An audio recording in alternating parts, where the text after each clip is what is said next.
Assalamualaikum warahmatullahi wabarakatuh. Jumpa lagi dengan Mesdi Smart Channel. Channelnya Kawula Muda calon pemimpin masa depan bangsa.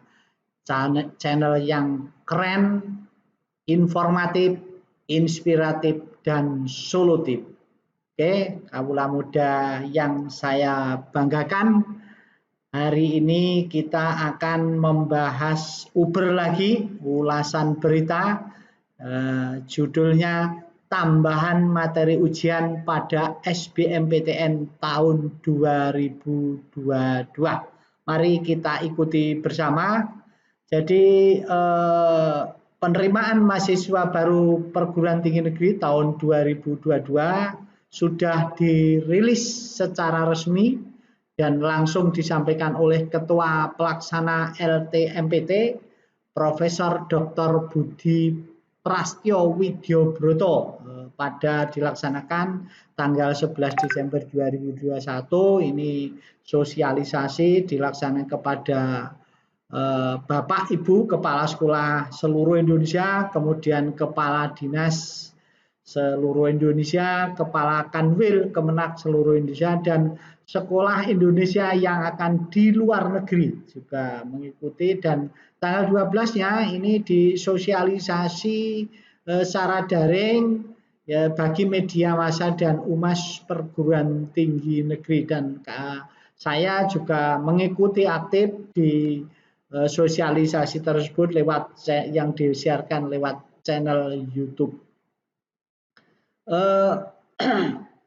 Dalam sosialisasi yang disampaikan langsung dari LTMPT, Ketua Pelaksananya Profesor Dr.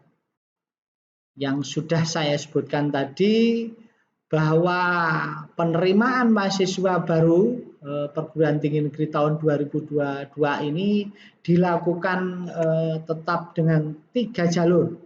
Yang pertama itu melalui seleksi nasional perguruan tinggi negeri SNMPTN, kemudian yang kedua seleksi bersama masuk perguruan tinggi negeri atau SBMPTN, namanya ujian UTBK, ujian tulis berbasis komputer, dan yang ketiga ini melalui jalur mandiri.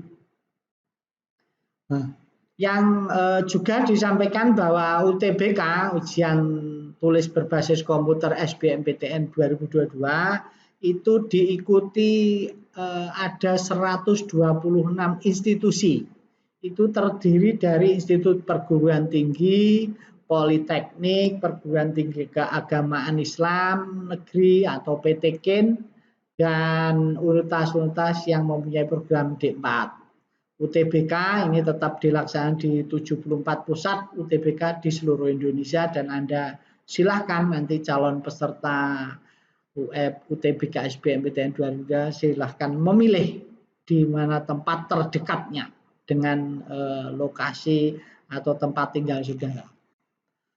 Kemudian juga disampaikan bahwa yang pelaksana resmi dari UTBK SBMPTN 2022 itu tetap LPMPT, yaitu Lembaga Tes Masuk Perguruan Tinggi Negeri. Pelaksanaannya itu dilaksanakan pada bulan Mei atau setelah puasa 2022, dibagi menjadi 2 gelombang. Ini gelombang 1 itu tanggal 17 sampai 23 Mei 2022. Ini 7 hari, jadi nanti terdiri dari 14 session. Jadi 1 hari 2 session. Kemudian gelombang 2 itu tanggal 28 Mei sampai 3 Juni 2022. Ini juga 14 session, jadi totalnya ada 28 session atau 14 hari. Materi tesnya ada TPS, kemudian bahasa Inggris, dan TKA.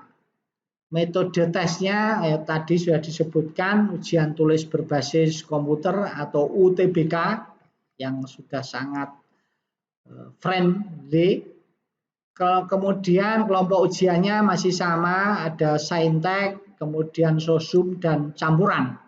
kesempatan tesnya itu kesempatan mengikuti tes maksudnya.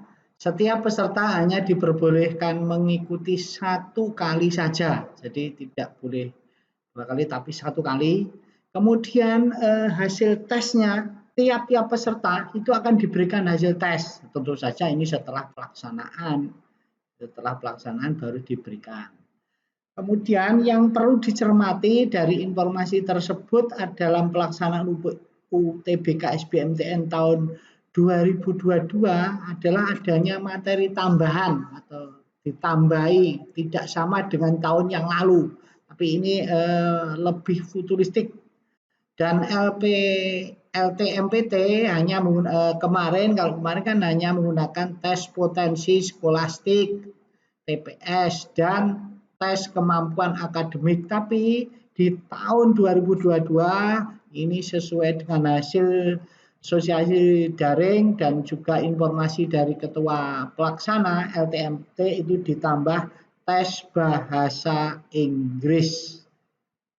Nah, apa latar belakang dari materi tambahan tes bahasa Inggris ini?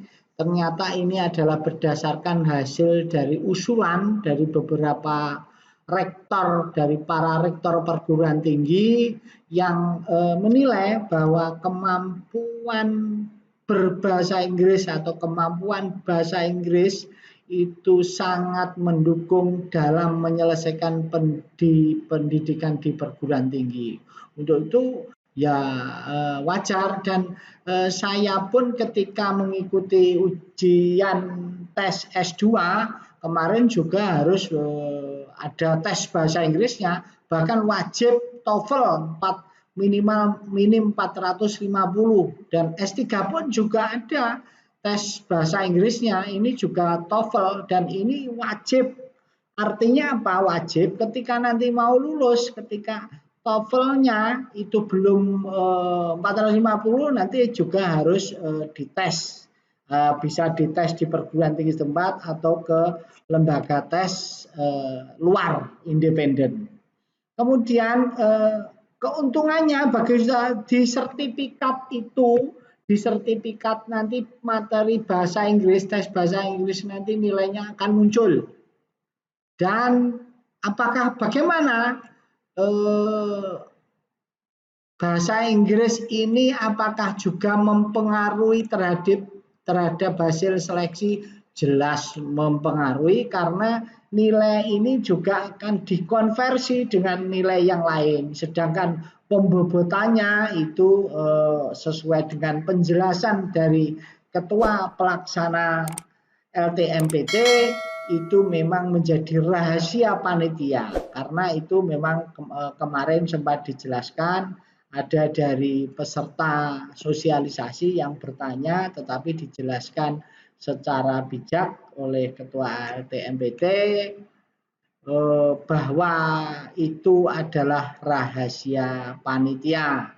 Bahkan beliau mengutip bahwa mengutip undang-undang keterbukaan informasi publik yang ada yang informasi itu yang bersifat terbuka dan informasi yang dikecualikan dan ini pembobotan dalam pembobotan hasil seleksi bahasa Inggris ini termasuk yang dikecualikan. Jadi Anda harus mempersiapkan diri dengan tambahan bahasa Inggris dan semoga saudara sudah fasih bahasa Inggris dan memang bahasa Inggris itu adalah bahasa internasional. Tadi sudah dijelaskan bahwa tes SBMPTN itu ada 3 yaitu TPS atau tes potensi skolastik. Itu apa sih? Tes potensi skolastik itu fungsinya itu untuk mengukur kemampuan kognitif ya. Dan itu kemampuan kognitif itu terhadap apa? Menguji kemampuan penalaran umum, kemampuan kuantitatif, pengetahuan dan pemahaman umum serta kemampuan memahami bacaan dan menulis. Jadi dan juga kemampuan kuantitatif lain yaitu pengetahuan dan penguasaan matematika dasar. Itu tentang tes potensi skolastik. Dan yang kedua, termasuk masuk kalau kemarin bahasa Inggris mungkin masuk sebagian kecil dari tes potensi skolastik, tapi sekarang berdiri sendiri. Soalnya mungkin ada kurang atau 20 atau berapa, nanti ini untuk mengukur kemampuan bahasa Inggris yang diperlukan untuk mendukung pembelajaran di perguruan tinggi. Jadi betul-betul tesnya itu bukan ya sudah tingkatnya high, jadi tidak hanya hafalan tetapi sudah tingkatnya analisis. Kalau menurut Charles B. Bloom itu psikolog terkenal yang mengkategorikan dengan C1, C2, C3, C4, C5, C6 itu sudah analisis. Jadi istilahnya higher order thinking skill sudah host. Yang ketiga, tes yang ketiga yaitu tes kemampuan akademik atau TKA. Tes ini fungsinya untuk mengukur pengetahuan dan pemahaman keilmuan yang diajarkan di sekolah kemarin. Nah, ini untuk mengukur kemampuan kognitif yang berkait langsung dengan konten mata pelajaran yang dipelajari di sekolah. Dan ini juga penekanan tesnya juga sudah higher order thinking skill atau sudah HOTS. Dan dari 3 macam ujian jenis tadi, kemudian pengelompokan ujian pada UTBK juga dibagi menjadi 3, yaitu yang pertama kelompok saintek, kelompok sosum, dan campuran. Nah, ini kelompok ujian saintek atau ujian sains dan teknologi itu materi ujiannya adalah tes TPS tadi, tes potensi skolastik, kemudian bahasa Inggris, dan tes kemampuan akademik saintek. Ini matematika, fisika, kimia, dan biologi yang diajarkan di sekolah itu. Jadi pelajaran yang kemarin diajarkan di sekolah itu keluar semuanya, dan alokasi waktunya 190 menit. Kemudian kelompok ujian yang kedua adalah kelompok sosum atau sosial humaniora. Materi ujiannya adalah tes potensi skolastik, kemudian bahasa Inggris yang baru tadi, dan tes kemampuan akademik sosum. Ini dari sosum itu yang diajarkan di sekolah itu geografi, sejarah, sosiologi, dan ekonomi.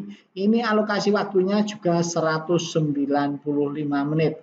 Sedangkan di kelompok ujian campuran, artinya yang saintek juga dan sosum juga, itu materi ujiannya itu ya gabungan dari keduanya, yaitu tes potensi skolastik, bahasa Inggris, juga mengerjakan tes kemampuan akademik saintek ditambah tes kemampuan akademik sosum sosial humaniora dengan alokasi ya lebih panjang, yaitu 285 menit.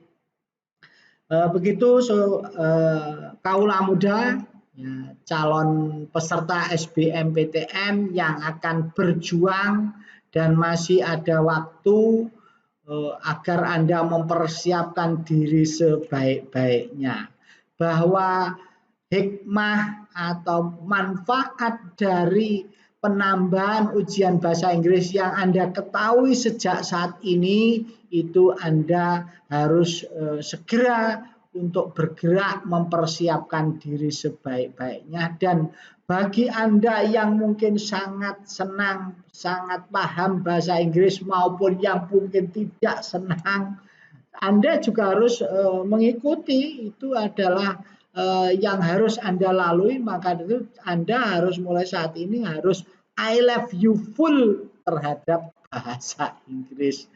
Demikian, semoga ini bermanfaat dan tetap semangat belajar, selamat belajar, semoga beruntung dan semoga sukses. Assalamualaikum warahmatullahi wabarakatuh.